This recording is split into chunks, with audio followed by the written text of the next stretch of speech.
I'm doing it for my daughter. Shot in your claws. Get your claws shot off. You freak. Sandwich for $10. I'm 145. Fruitcake ass. I'm 145 and 5'9". 145 what? We need more specificity, 145 Christopher. pounds, and I'm. Did he say pounds? I mean, I'm assuming so. Well, don't assume, because he could be 145 kilograms, which would mean something different. He'd be a completely huge monster. He's 5'9". Chris. Yes. Go ahead. And wanting 5'9" what, Chris? He wants to get into boxing, and I just bought gloves. And what should I research that's similar size to me to learn from? Also, I was the anxious kid, and you told me to work out, and it worked. Look up Zippo the Clown and copy his moves. You like that answer? Chris, do you like that answer? Yeah. Chris, should I be glib and not helpful to my fans who are seeking guidance? No. Okay. You could be fun. You could be. You were telling me to be a total douchebag earlier. You were saying that would get more views and more likes. It would get people on my side if I was a total douchebag. If I was a total asshole. Well, you promised that you wouldn't. You told me to do that. Yeah, but I didn't think you'd say it on live. Okay. That was a private conversation. All right. One serious warning. Let me blow my nose here.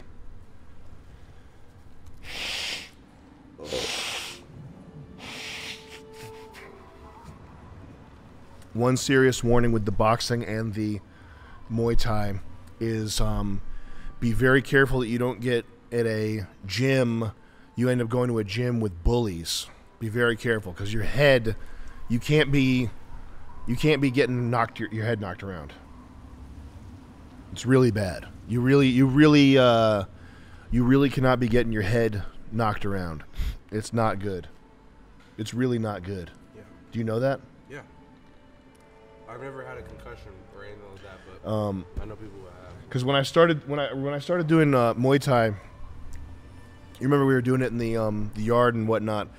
A handful of people, not a lot, but a few people would send me clips of them, and one guy was like, "Me and my buddies went out and did blah blah blah," and it was a clip of them just like hitting each other in the head, like retardedly. Yeah. By the side of a pool, no less. Like you could have fallen into the pool. Or concrete. Yeah, and like falling on concrete, getting knocked out and hitting your head on concrete. That's like there's not much. Like, what else is worse than that? A motorcycle accident?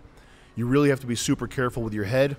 If you go to a gym where there's bullies, and then you think it's like normal to get concussed, like regularly, that's not the case. So be very careful, ramping up to that level, and make sure that you're surrounded by people that are not sociopaths, basically. Okay.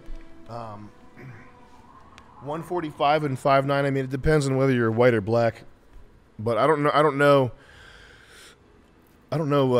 boxing that well. I just know that the boxers I've looked into who are like my size, those are who I try to fight like. But just look up white boxer 145, your height. How tall is Joe Calzaghe?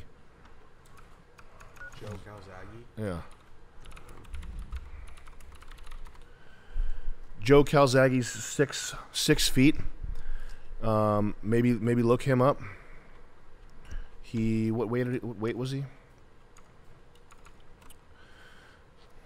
Or find somebody. Joe Calzaghe's 5'11", it says, and I've lost my mouse somehow. Cool. Oh yeah. You're gonna have to do your own research, but a guy that's your size and your race, because that's gonna sort of determine how fast you move. That's how you'd research it. What else was in his question? Anything else important that I missed there? Okay. But just be very careful. Do not get hit in the head. Okay? There's plenty of partner drills. You don't have to worry about it so much with BJJ, because if someone's a bully in BJJ, what's the worst they're going to do?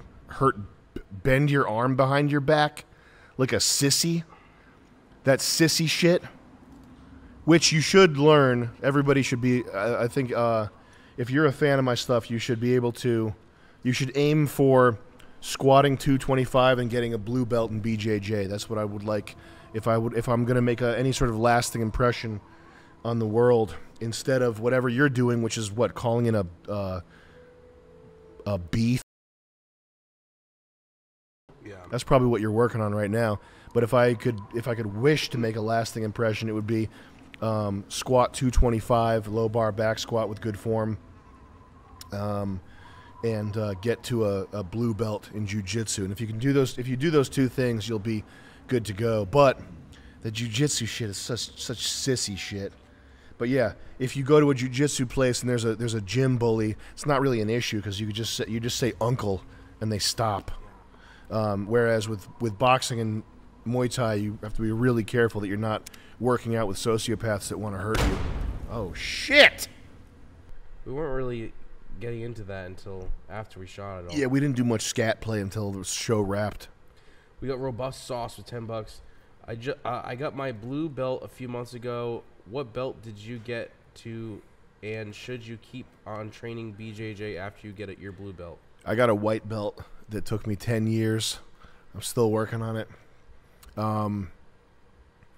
I think blue belt is like your bare minimum what you should get so that you can handle yourself in real life. That's why I recommend that. If you want to keep training afterwards, go right ahead. I think it's not my cup of tea, but it's definitely the most effective thing they got. Say. Hey Sam, I started BJJ a few months ago. I got 4 days. Yeah, it's a good idea, right? What? BJJ. Yeah. You have to know how to do it so you don't get your ass beat. I go 4 days a week, and it's really improved my mental health, and I've lost 30 pounds. Was curious if you had any tips on getting good fast. Can't wait for World Peace 2. There's probably a way to get good fast.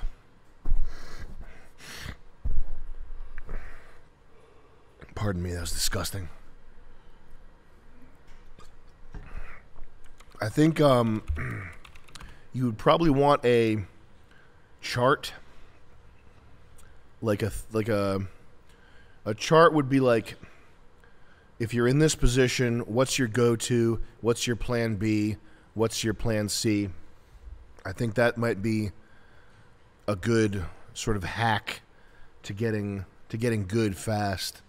And then probably drilling, like GSP. They say GSP drills very methodically and slowly. Is that what they said? And Chris would know about this. Yeah. Chris is big into cars. He's big into BJJ. I feel like what they said was that GSP drills stuff very slowly and precisely, and like really thinks about each move. And I would imagine that that's the way to get good at this stuff, and to have a GSP. Chris knows about this. Chris has been the one that put me onto this from day one. Chris is into fighting and cars and all kinds of stuff. What else are you into, Chris? Motors. Yeah. Chevy. Chevy. Yep. Transmissions. Mm-hmm. Hewland, gearbox. Paint. Sequential. Paint jobs, yep. Yep. Interior design. You're into design. You're into houses. You build houses. Yep. Yep. Shit, what else? You're into 80s, 90s industrial design. Sci-fi. Yep. Filmmaking. Yep. You're into, what, Terry Gilliam movies? Yep. Your favorite one is probably, what, 12 Monkeys? Yeah, maybe more so that other film he directed. Yeah, Brazil? Yeah. Yep. Okay. Here. We got Jesse Chase with $20. Sam, how do you overcome fear of injury with martial arts? I'm a purple belt in BJJ and haven't been in a year due to having surgery for a torn rotator cuff and labrum. 100% healed now, but fear of re-injury is crippling. Labrum damn near killed him. Maybe stop doing it. Really, Chris? I mean, I would hate to see him permanently disfigured. Well, you don't have to. He's never going to talk to you again. You don't have to worry about it. I say just jump back in there and go as hard as possible. Life's short. No, I think you got to put on muscle to prevent injury. You really have to be lifting That's pretty important, especially when you're first starting out. If you're a white belt, you're not gonna have enough time to do a bunch of different stuff. But if you're already a purple belt, maybe give the BJJ a rest and go lift and put on some muscle, because muscle is what protects you and prevents you from getting injured. Is that it? Are there more? Yeah, tons more. No, go. Are we gonna see the return of Officer Maggot in World Peace 2? No, not in World Peace 2. No. We got Sunny69 with $20. Sam, led you to the Bible / New Testament. God bless you. Also, what size aqua bag and which gloves should I get for bag training? Very little boxing experience and want to get into it for strength and violence perks. Don't get the aqua bag, because if you hit hard enough, it's gonna fuck your hand up. I don't like the aqua bag. I don't think it's good. I would say get the title 30-pound teardrop bag. I like that one. Or just whatever heavy bag is rated highly on Amazon. But the smaller teardrop bag is good because it moves, and you have to. The problem if you do heavy bag is you get used to a thing that's not moving.